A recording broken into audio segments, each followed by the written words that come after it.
Death is a lot of things. Simple isn't one of them. With death, it's easy to fall into the trap of thinking in binaries. This or that. On or off. Dead or alive. I'm still struggling with it, and I was dead for 5 years myself. A lot of magic is an answer to a question. Need a fire? Want to fly? Kick the shit out of that guy who looked stink-eyed at you at the baseball game? Magic will do that easy. Pyromancy, aeromancy. I don't know if there's a kick the shit out of somebody mancy, but there really should be. You have a problem? Magic gives you a solution. But necromancy? It asks way more questions than it answers. How dead is dead? How alive is alive? At what point does a corpse become meat? What exactly is a ghost? A soul? Where does it go? Necromancy blurs lines and reveals more questions the more it answers.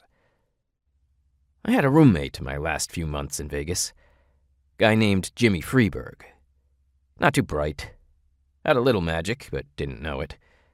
Not until I told him about it. It was all subconscious. Guy was like a black hole. Divination, tracking spells, that sort of thing just slid right off him. If you're trying to keep a low profile, he was a great guy to hang around.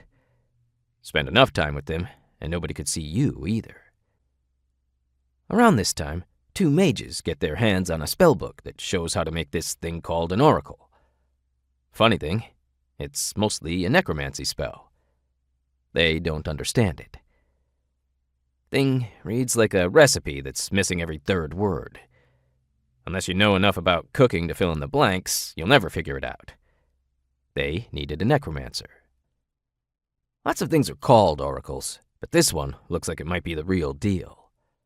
Less Delphi, more genuinely magic 8-ball. At least that was the goal. I should have read the fine print. The idea was that you take a person, slam their soul against a demon's like a high-speed car crash until they're pretty much one thing, then cut their head off and seal both of them inside. Boom. Talking, demon-filled, fortune-telling head. That was the easy part. The hard part was when Jimmy volunteered. He was dying. Cancer. Scared shitless about where his soul was going. I had no answers. I'm like 20 years old. I know ghosts.